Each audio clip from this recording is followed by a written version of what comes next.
The intro of the movie takes place in 1958, you know, America's golden age, when jobs were plenty and the best form of foreplay was singing church songs at a summer camp. Jason's first kill is Alice Hardy, the chick from the first film that beheaded his mom. Jason's first victims are a feuding couple who own an adorable little bunny rabbit. Just like part 3, this film also takes place immediately after its predecessor, which gives us a big budget opening scene with helicopters and ambulances and a whole lot of extras. Looks like Jason's going out with a budget. The first pair of kills is right off the bat when some stupid kids in some stupid hats dig up old Worm Eyes. That's my new nickname for Jason. I think it's really gonna stick. First up is obviously Tommy's Toady Hawes, who didn't even want to be there in the first place. The first death comes after a recap narrated by Crazy Ralph and another bare bones opening credit sequence. The movie starts off with a montage of 80s New York, showing it to be the place of our worst nightmares. The movie opens deceptively like any other Friday film. While most of the movie takes place in 2455, Jason X begins in the near future year of 2010. The movie begins with Freddy whining about how he was burned alive by the parents of all the little kids he murdered. The first kill comes during the Sin City looking opening credits, where we transport back to Crystal Lake in the summer of 1980.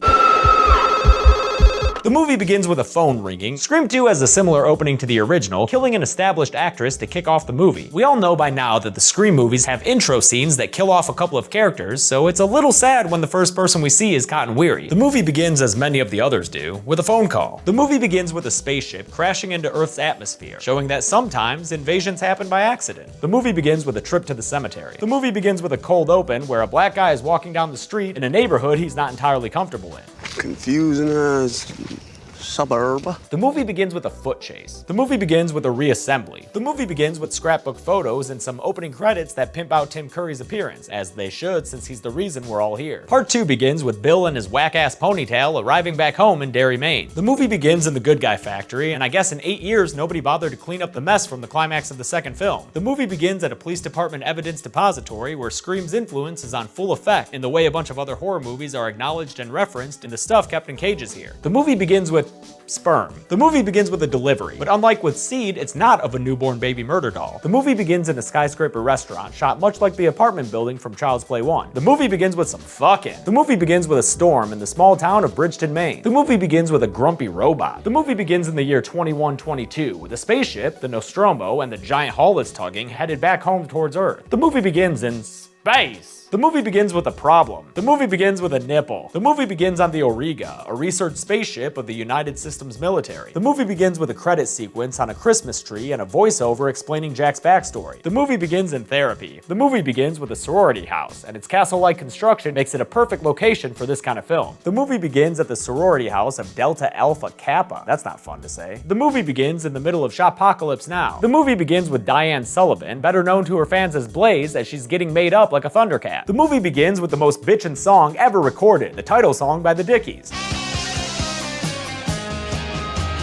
The movie begins with sweeping shots of the Antarctic landscape. The movie begins on a rainy day in Derry, Maine. The movie begins with some picture-in-picture shots of a dude hard at work. What you got there, disembodied hands? The movie begins with a Bluebird bus rolling down a suburban street. Better watch out, driver, you're headed straight for a title car. The movie begins with a Poe quote, highbrow nightmare. The movie begins with a quote, cause I guess that's what we're doing in this series now. The movie begins in a mine. In a mine. The movie begins with some sweaty blue body parts writhing around together. The movie begins with a Mount Rushmore postcard. The movie begins with a quote, so I guess we're bringing that back. The movie begins like the original Nightmare, with a dude building a glove, but instead of the scene being picture-in-picture and dirty, now it's full screen and metal. The movie begins with Freddy bitching about getting burned to death by the parents of all the little kids he's murdered. Yeah, well, that's what happens, man. Maybe don't kill kids. The movie begins with a card saying this is inspired by true events, which is kind of true, but they weren't exactly the events that the other card describes, which is the setup for the movie. The movie begins at the Springwood Diner, where this dude Dean wanders into the back of house to find a flagrant disregard for worker safety and food sanitation. The movie begins with, well, to me it looked like a leprechaun to me. Who else seen the leprechaun? Say yeah! The movie begins in the capital of Colombia, where a single imposing building stands representing American capitalism in the form of Belco Industries. The movie begins in Ireland, once upon a time. Can't you friggin' read? Season 1 begins with a rousing meeting of masked people saying they disrupt normal life to show what's truly important. Ethos, we've got an ethos here, people. The movie begins with 2 minutes of pictureless credits. What the fuck, Lep 3? The movie begins with a real bad looking spaceship. Holy shit, is this this seriously what we're gonna be dealing with this whole movie? Kill me now. The movie begins with, wait, that's the beginning of the first one. The movie begins with a Disney-style book telling us backstory through some pretty cool animation. The movie begins with an aerial shot, which like, wow, a Leprechaun movie with an actual budget. That's kinda cool. The movie begins with a blue light surrounded by darkness. The movie begins with a trap. The movie begins right where we left off, with Eric Matthews stuck in the shit room. The movie begins with the bell tower ringing. The movie begins with an autopsy. The movie begins on a dark and stormy night where this tatted up dude Seth Baxter wakes up chained to a workbench. The movie begins with a saw trap. Duh. The movie begins with a recap of the first one? What? The movie begins with some cops laying out a spike mat that makes this car have a real theme park stunt show style crash. The movie begins with a card of text setting up the situation in America 2022. Sounds like a pretty sweet place, with crime barely existing, with of course the one exception of title card. I mean The Purge. The one exception of The Purge. The movie begins by reminding us of how life under Purge is. The movie begins with Mark Bowling glamming out before Ray Davis's bass tones take over. The movie begins in Kuwait, a country we used to fight in. It was like 10 countries ago. The movie begins with bona fide badass Robert Muldoon supervising the delivery of a metal crate to his crew of Jurassic Park employees on Isla Nublar. The movie begins with a whole bunch of drone shots that really help sell the professional quality of this amateur film. The movie begins 4 years after the original on Isla Sorna, nearish to the original movie's location, Isla Nublar. The movie begins with a video on liveleak.com that shows the suicide of high school student Laura Barnes. The movie begins on Isla Sorna again, same island as Lost World, only nowadays it's restricted. The movie begins with a dinosaur cracking open to reveal a title card. The movie begins with a spaceship that does a flyby crop dusting near the Earth. The movie begins in the jungle, only we ain't talking Central America, baby. We talking the concrete jungle of Los Angeles in a fictional dystopia in 1997. The movie begins with a good boy who probably loves his mama, loves Jesus, and America too. The movie begins with a jack-o'-lantern and a title card. The movie begins with a little bunny Fufu hopping through the forest, getting chased by Cujo who wants to make him dead. The movie begins with Mr. Sandman performed by the Chordettes, beginning the franchise's weird fascination with that song. Wouldn't that song be more appropriate for like Freddy Krueger? The movie begins in Northern California in October, but not like on Halloween. No, this movie's giving us 8 days of runway till we get to the namesake holiday. The movie begins on Halloween Eve 1988, 10 years after the events of the first two films. The movie begins right where the last one left off, with the end of that riveting truck sequence and then Mr. Myers getting lit up by a bunch of guns until he falls down into a mine shaft. The movie begins with some crazy goddamn flashes that preview the wave of bullshit ahead. The movie begins with Mr. Sandman playing over some pumpkin carving, helping to remind viewers that this movie is a direct sequel to Halloween 2. Season 2 begins in Depression-era New York, where an angry crowd is hollering up at the apartment of, oh damn, that lady just got thwacked in the face with a fire poker. The movie begins at a new sanitarium where Laurie Strode is hanging out, wearing another wig and reminiscing about the time she murdered her brother 3 years ago. Yeah, remember that. The season begins with a flashback montage reminding us that Taylor is in some pretty big doo-doo thanks to Mr. Roger, the smiley murder man. The movie begins in a familiar town on a familiar holiday. The movie begins with a credit sequence and that amazing theme that I can't include in this video or else it'll get claimed faster than a new iPhone in the Lost and Found. But just look it up on YouTube if you've never heard it. It's amazing. The movie begins at the Smiths Grove Santatarium. Get it? Santa? Because it's Christmas time? The movie begins with a drive-by. Wait, what? The movie begins with OG Van Helsing, Edward Van Sloan, also this movie's Dr. Waldman, giving a word of friendly warning to the audience. I think it will thrill you.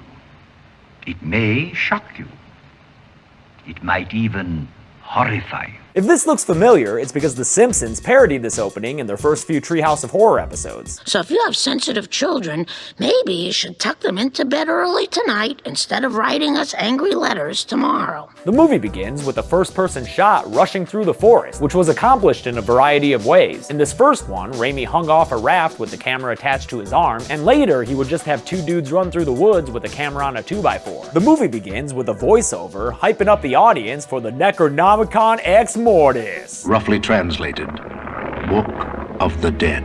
Yeah, that's a hungry, hungry book. The movie begins with Ashley Williams in chains. The movie begins in 1974 at a drive-in movie theater. Oh, in Jacksonville. Not sure why that's relevant, but I guess Florida, you know? The movie begins in everyone's favorite haunted woods, where a teenage girl staggers around dripping blood from her hands. The movie begins on Christmas Eve, 1971. The movie begins with some dad shoes tap tap tap into a title card. The movie begins with some overblown glitch effects on all the studio logos. We understand the premise already, Unfriended. We don't need this much encoding error aesthetic. The movie begins with our final girl Laura waking up to a voice calling her name. The movie begins, much like the first one, with a bullshit warning that it was based on a true story. The movie begins in Los Angeles, where Clint Howard finds some sweet street meat. Fucking A, burger. The movie begins with an underwater vessel entering the abandoned Jurassic World on Isla Nublar. The movie begins at an unassuming house on Christmas Eve. The movie begins with Up on the Housetop, an actual Christmas song as opposed to those awesome knockoffs from the original. The movie begins at a nice big house where the Mason family is sitting down for dinner. The movie begins at a bonfire where the fraternity members of Sigma Phi Omega are bringing in the new year by burning their own banner? Maybe it's a frat thing. That whole system is Greek to me. The movie begins with its opening credits playing over flappy squawky bird sounds. The movie begins with my girl Sandy B talking to a couple of kids about an upcoming family vacation that's about to have some real intense rules. Under no circumstance are you allowed to take off your blindfold. If I find that you have, I will hurt you. And don't even think about asking me to pull over for a potty break. The movie begins with a robbery perpetrated by a guy who looks like he's running late to a Grease Lightning rehearsal. The movie begins at the Smiths Grove Sanitarium, where uncomfortable close-ups and excellent sound design create an immediate feeling of unease. The movie, or at least the unrated version of the movie, begins in 1904, where a whaling station in Antarctica is looking pretty deserted, save for this freezer burn dude running around pissing himself silly. The movie begins right where the last one left off, aboard the Predator spaceship on its way home from Earth. The movie begins with a newspaper sequence that feels like it came from a Batman movie. The movie begins 89 days after an alien invasion that's left towns like this one completely deserted. The movie begins in the titular pet cemetery. The movie begins in a gothic castle? What? The movie begins with a scary Scary dude telling us what he does in his spare time. A pipe up! The movie begins in the Yellow Door, a coffee shop slash art exhibit slash place with open mic Fridays. The movie begins with gorgeous shots of an ancient Earth's landscape, played by northeastern parts of present-day Iceland. Great acting there, Iceland. The movie begins with a stylized recap reminding us of what happened at the end of Lep 1, when the green little shit got a little melty and fell into a well. The movie begins with a prologue that takes place long before Prometheus, showing the first-time boot-up of David the human-hating android. The movie begins with a Star Wars prequel-looking space battle that ends when the ship being pursued escapes through a warp gate. The episode begins with Sean Hunter, played by Ryder Strong, which is somehow not a porn actor's name, having to sit between Corey and Topanga because of their relational strife. The movie begins with a dream sequence full of rocking chairs and ticking clocks. The movie begins with the title Crawl, read by Night Court's John Larroquette in his first ever role. For them, an idyllic summer afternoon drive became a nightmare. The movie begins with another title crawl, which summarizes the events of the first film and says that Johnny Law never found evidence of any crime. I wonder if they ever tracked down that semi-truck driver, or if that dude's still running. The movie begins, as is tradition by now, with a title crawl talking about the events of the first film, but now mentioning that Sally Hardesty died in 1977. Don't take that to heart though, cause it won't still be true by the end of the next movie. The movie begins with a title, paragraph, I guess? It's not crawling like the other movies. What, could they not afford a crawl? The movie begins with faux gritty footage of a crime scene and some familiarity, namely John Larroquette reprising his role as intro voiceover guy. For them, an idyllic summer afternoon became a nightmare. And, you know it, you love it, that jumpin' jack flashbulb sound effect. The movie begins at a slaughterhouse in 1939. Back in my day, we didn't need no Leatherface to slam our metal doors. Doors did it themselves, they did. The movie begins with opening credits that use stylized footage from the original to reorient the audience. The movie begins on the Sawyer Farm, founded in 1845. The movie begins in fond memory of Mom, a doer. The movie begins around a campfire at Camp Rolling Hills. The series begins with a kill. The movie begins in a girl's bedroom, cause how else you gonna get some immediate tits? The movie begins with a bell tower ringing. The movie begins with opening credits reminding us what happened in the first movie, while a subpar rock band screams the film's title at us. The movie begins with the TV tuned to Static in the Morning with Monica. The movie begins at a beach blanket party where spit is swapped and joints are passed. The movie begins by telling us that there are a whole lot of underground tunnels in the United States and that most of them are abandoned. Thanks for the fun fact, Jordan, but I came here to watch a horror movie, not to read a Snapple cap. The movie begins with a couple of dudes swimming around the seabed looking for titanium to fabricate better diving equipment. The movie begins on a suburban street in Metro Detroit. The movie begins with a fish and a title card.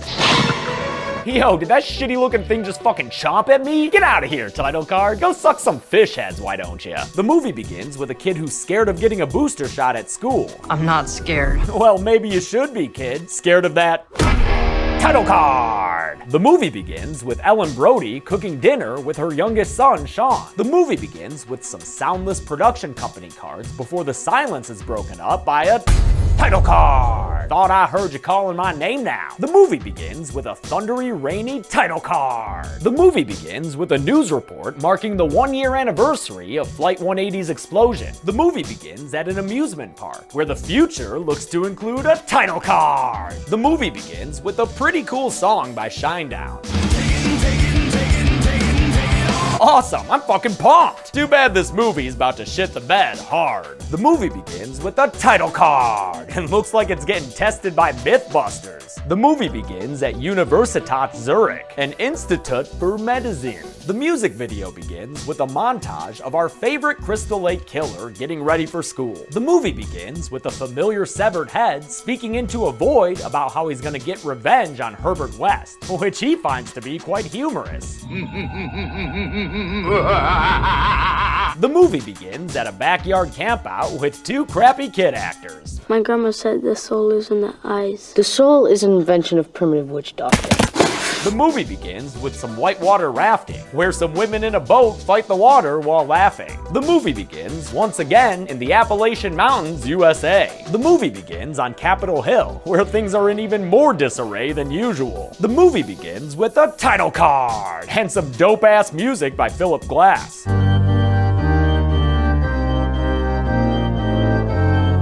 The movie begins with the title card, followed by Ralph Ineson throwing us into the deep end with his dialogue. What went we out into this wilderness to find? Well, we what went out to find. Wait, what? The movie begins with another open-mouth mural of Candyman. The movie begins with gliding shots filmed in Montana's Glacier National Park, while The Shining's main title theme plays.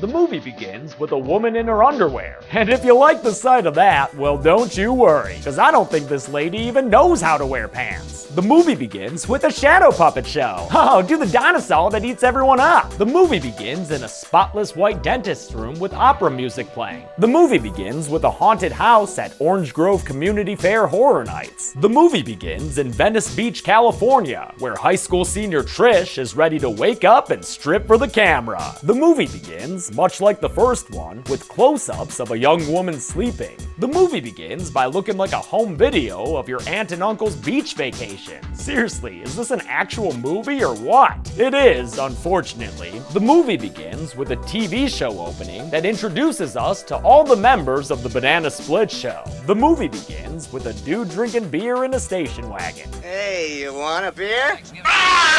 Beer is empty carbs, you idiot! The movie begins with an all-seeing corporate logo and a picture-perfect businessman. This is Henry Caslin Corp chairman, and he's damn glad to meet you. The movie begins in Brightburn, Kansas, just down the road there at the Briar Farm. The movie begins with a Devilman face on the cover of a game, LaBelle's Gambit. The movie begins with young Beverly Marsh floating in a sewer. Damn it, Bev, I told you that deadlights are like the eclipse. You're not supposed to look directly at them. The movie begins on a festive Christmas street with a festive Christmas title card. The movie begins with some bloody hieroglyphics that preview the grand scheme of this movie before cutting to a coffee card. The movie begins at a mansion in Beverly Hills. The movie begins with kick-ass Sondheim music music as we follow some very 2007 CGI blood down into the floor and straight into a title card. Hit us with the wormy meat. Nice.